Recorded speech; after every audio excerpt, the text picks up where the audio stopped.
What's up, guys? Name number 1, 2, and 2, and it's Top Tuesday. Ah, yes, it is Top Tuesday. I know I skipped a week, but there was between the regionals and the YCSs and my parents coming to visit. We just busy. But yes, this is Top Tuesday, and we're going to continue our series of looking at all the best cards and all the main sets of the game. And today's is Magician's Force. Ah, yes, Magician's Force. I remember this set very vividly as the set that I wanted to get a box of for my birthday when I was a wee tot.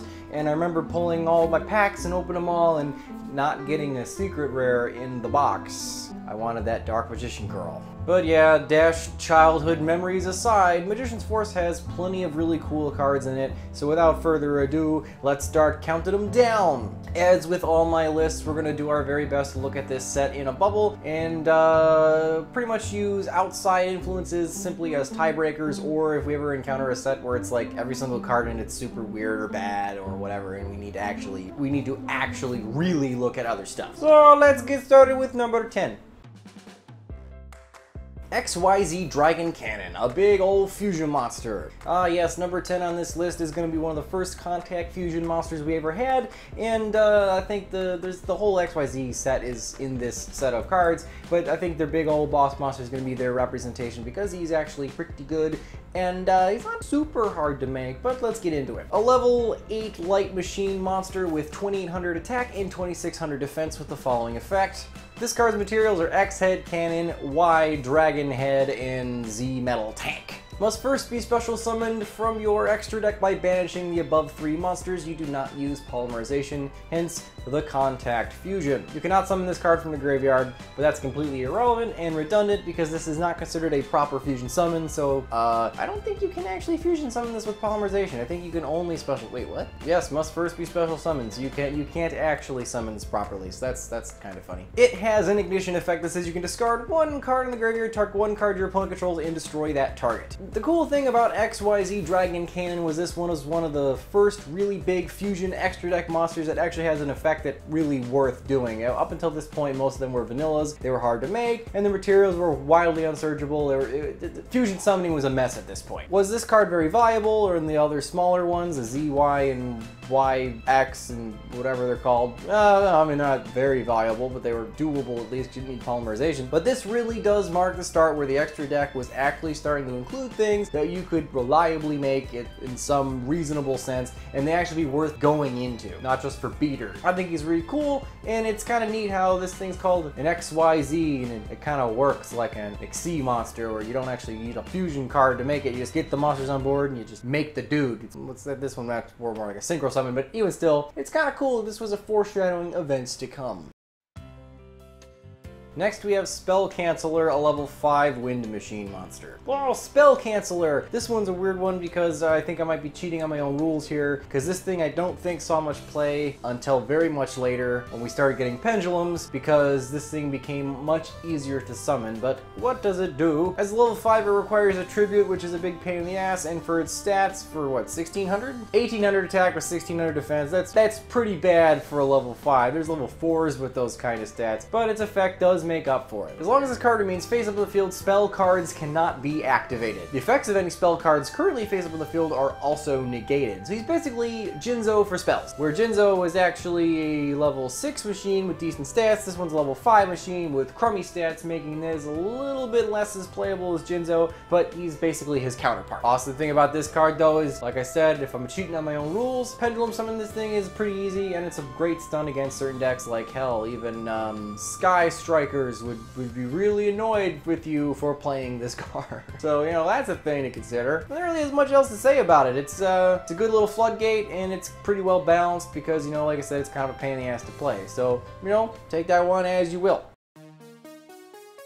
Breaker the Magical Warrior. Oh yeah, there's some really iconic stuff in this set, so this is really cool. Breaker was a level 4 dark spellcaster monster that reads, this card is normal summon, you can place 1 spell counter on it, max 1. For every spell counter this card has on it, which is weird that it says that because I can only have 1, so it should say like when this card has its spell counter, I don't know. It gains 300 attack. Oh yeah, he was a 1900 beater on summon, which is actually pretty solid because Up until this point, 1800 was kind of the power limit. We had Mechanical Chaser, I believe, by this point with 1850, as well as I think maybe, yeah, no, we had Gemini Alpha at this point as well. But those were all vanillas. They didn't do anything. So it's really cool that we have another 1900 level 4 normal summonable beater that also has an additional effect. You can remove one spell counter on this card to destroy one spell or trap on the field as a targeting effect. Yes, he's a walking MST. Sure, it's not a spell speed 2, meaning you can't chain it to anything, but if you're playing into a bunch of back row, like the, you know, back in the day, a bunch of battle traps like Mirror Force, you can normal summon them, use a spell counter to pop a trap card, and then you can just go attack for that 1600, which is still a monet's attack for a level 4. And if your opponent doesn't have back row, he's at worst case scenario still a 1900 beater, which was pretty good at this time.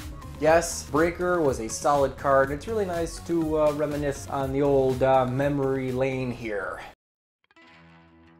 My Body as a Shield. Now here's a really cool one because again, this is one of those cards I started seeing play a lot later, but if you're just looking at the set in a bubble, it's actually a pretty solid tech card. My Body as a Shield is a quick play spell that reads, when your opponent would use a spell, trap, or monster effect that would target and destroy one monster on your side of the field, pay 1500 life points, negate that activation, and if you do, destroy that card. This is an interesting card because a lot of times these negate the activation and if you do, destroy effects are normally tied to counter trap cards. So the fact this thing is stuck on a quick play spell means this card has a ton more utility than something like Magic Jammer or even something like, frankly, like Solemn Strike. Sure, the scope of what it can negate is very, very limited, making its function in certain metas very poor, but in certain formats, something like, I don't know, Zodiac, where Zodiac Trident was the problem card and what it did was destroy one card in the field. If it's happening to be targeting one of your monsters, like your own Trident or whatever, you can run interference with something like My Body as a Shield, and you don't actually have to set it and then wait for it to be live for the next turn, meaning you can play it in the middle of one of your combos if your opponent's trying to be disruptive. I would absolutely love to see more negation quick play spells in the future that, you know, maybe they're more limited in their scope of what they can negate, like this card, but have us more options because I really like this kind of thing. This is much more interactive than a counter trap card because you can do it during your turn in the middle of your combo. Something like Called from the Grave kind of helps you do. So that's just a really cool card, and whenever this thing comes up in the meta, it's just a lot of fun to play. Rivalry of the Warlords. So yeah, there's a lot of relevant cards in this set that you know, pop up from time to time. It's actually kind of funny. Rivalry of Warlords is a continuous trap that reads, each player can only control one type of monster. If they control a different type of monster, they have to send those monsters to the graveyard. You pick as the controller of the card. Yeah, it sucks. The original text on this card kind of implied that the activator of the card got to send his opponent's stuff, but now it's ruled that you each get to send your own. Boo. But it's still a really solid, viable floodgate. Against certain decks like, I don't know, Spirals, where I have machines and warriors and things like that in the middle of my combos, all my nightmares are fiends, you know, this thing can be a giant pain in the booty because it means I'm limited to only controlling one monster type in the middle of my wombo combos. Conversely, if I'm playing Spirals and I have Sleeper, which is a fiend, and all my nightmares, you know, you summoning the crap out of your board, then I can totally flip this against you and you can't summon anything. It's pretty cool. Meaning the utility of this card is like any other floodgate where if used properly, you can shut your opponent out, and if used improperly, it'll shut you out, or if it's used against you. Certain decks, it doesn't hurt at all. Something like, I don't know, Harpies, where they're all wing beasts and wouldn't care about this thing, can totally side this card against decks that actually have varied monster type. There really isn't much elaborating on this thing. Like I said, it's just a solid floodgate and it's old. So let's keep going. Royal Magical Library. I kind of hate that Royal Magical Library is on the list because the only time this card ever sees play is in stupid decks like Exodia and Magical Blast or spell, what's that one that burns you for all the spells in the grave? Those just cheese decks. This thing's always in there. What does it do? A level 4 light spellcaster with 0 attack and 2k booty. Whenever a player activates a spell card, put a spell counter on this card, and when there is 3 spell counters, you can remove this as an ignition effect, spell speed 1, and draw a card. So if you're playing a draw deck with nothing but draw spells, you can keep playing draw spells, keep putting counters on this card, and then when this thing gets to 3, you can send those, you can just remove the counter, you don't send them anywhere. Remove the counters, draw another card, and then hopefully you get to another draw draw a card with that draw, so you just keep going, and then eventually you have all 5 pieces of Exodia or whatever hooey, cheesy OTK you're trying to do. Now, it is kind of balanced in a sense where it's 0 attack, meaning if you put this thing in attack mode as a normal summon, and you do your cheese combo, and you play Solitaire, you don't get to your Exodia or whatever it is that you're trying to look for, then you have to pass turn, you are about to take some serious damage to the face, because things in attack mode. But if you can somehow get it in defense mode, then it does have a pretty wally defense, meaning your opponent's gonna have to kind of go out of their way to get rid of it at least. So, you know what, in a stall kind of draw a bunch deck, having that 2k booty does have some benefit. This recently got a super rare reprint in the OTS pack, so that's kind of cool. And this really does kind of punch home that whole spell counter gimmick that this whole set is apparently trying to push. There was tons of cards with spell counters like Pitch Black Power Stone, and like half the magician monsters all dealt with them. Most of them are very bad, which is why they're not on the list, and I didn't even think to really mention it before, even though I was well aware of the spell counter gimmick before going into this. We've had 2 of them now, and I think the only 2 good ones, so yeah, spell counters are a thing in this set. Well, it didn't take long to get to the old Duel Monsters era ban card section of the list, and we actually have quite a few ban cards on this list, but my once 3 times over the list, I didn't see any cards that were worth putting on here that were limited. I don't think there is any, but let me know in the comments below if I missed a limited or semi-limited card that was supposed to be on this list, because like I said, whether or not I think they're very good, if they are on the ban list in some capacity, they do get shoved on the list. But I'm pretty sure it's only 3 and then 0 for this list, which is kind of interesting. Normally we have kind of a build-up, but okay, whatever. Tribe Infecting Virus. I put this one as the least good banned card because I think it actually can come off the list. I think it's off the list in the OCG. It's not very good. However, Mermail would probably tech it in. So that's cool. Tribe Infecting Virus is a level 4 water aqua monster that reads, you can discard 1 card to declare 1 type of monster and then destroy all monsters on the field of that declared type. This card is not once per turn, however, which is probably the only reason why you'd ever argue it for it to be banned in the first place, because you probably, if you have enough hand advantage, like you've nuked every single type that your opponent was controlling, so you can kill their board with a couple of cards in your hand. But let's be real, that is a nightmare of card advantage. It's not very good. I mean, in a more slower control format, maybe that kind of blowout maneuver against a really big board would be a big advantage swing. But if you have to activate this card more than once in a turn, you're really squeezing juice out of that rock to get the duel and the momentum in your favor. So this card can come off the list, no doubt. Like I said, Mermails would love it because you can discard Atlanteans, the cost of its effect, and get more popping and things, so that's cool, I guess. But overall, the card's okay. It might see some play.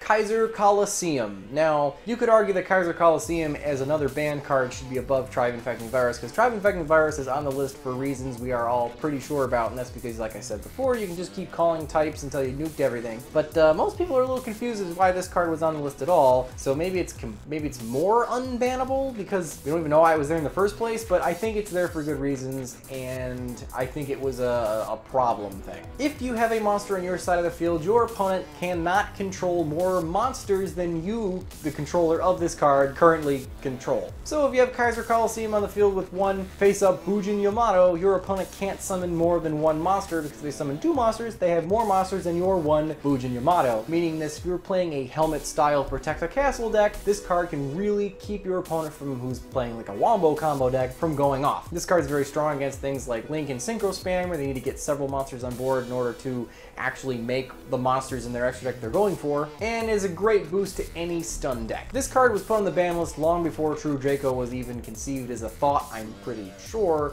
so it's really odd that this card was put on the ban list, but it's probably a good thing that it was, because that would have made Masterpiece an even better card than he already was, because your opponent now can't even summon 2 monsters in an attempt to do something to get over him, and he's popping 1 already, so your options are very limited if this was on the field next to something like Masterpiece. But even things like towers or other giant, almost unkillable monsters do pair very well with KAISER COLOSSEUM, and I do believe there was 1 obscure combo that might have been a crappy lockout or whatever that Konami was trying to preemptively stop, but I don't remember what it was. I doubt it was very good. But again, like I said, the card's pretty good in certain decks, so it might be better off banned, but I don't know. I think at 1 it'd be fine.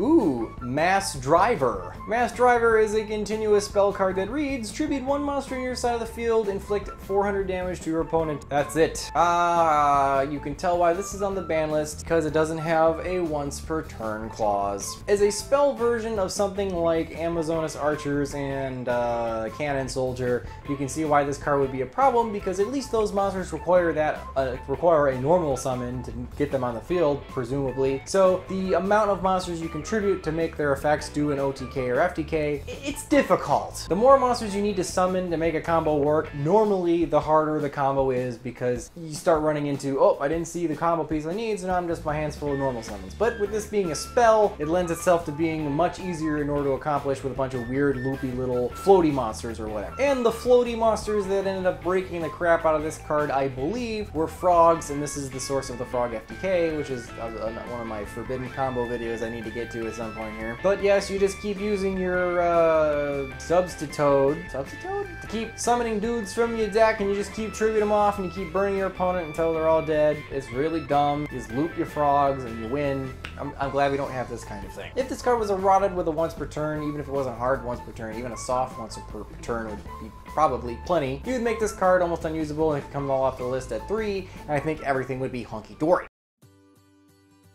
Now, the honorable mentions for this one are weird because there wasn't any meme cards on here, so I can't play any jokes. There was some cards that I thought are kind of cool that have decent effects. I wouldn't say they're the best cards in the set, but they're most certainly at least interesting or notable or iconic. So I figure let's at least kind of mention them real quick here. First up, we have Poison of the Old Man, a quick play spell that reads, you can activate one of these effects. You either gain 1200 life points or do 800 life points of damage to your opponent. The cool thing about this card is most revival of health cards or burn cards are separate cards, but this one not only is a quick play, but it does both, so it gives you options. Now, before the new rule change, I would have never even thought of putting this card in the honorable mentions, but being that it is a quick play spell, does give it some nifty, cheap, cheesy interactions with the new end of match procedures, so it's very possible this card might see some play in the future. We've only had a couple of events at this point, so you know we haven't really teased out all the way the meta is going to shape up completely because of the rule changes. But cards like this might see play, so I'm putting this on the list preemptively just in case people start using it. Although I still kind of think that's just kind of bad. But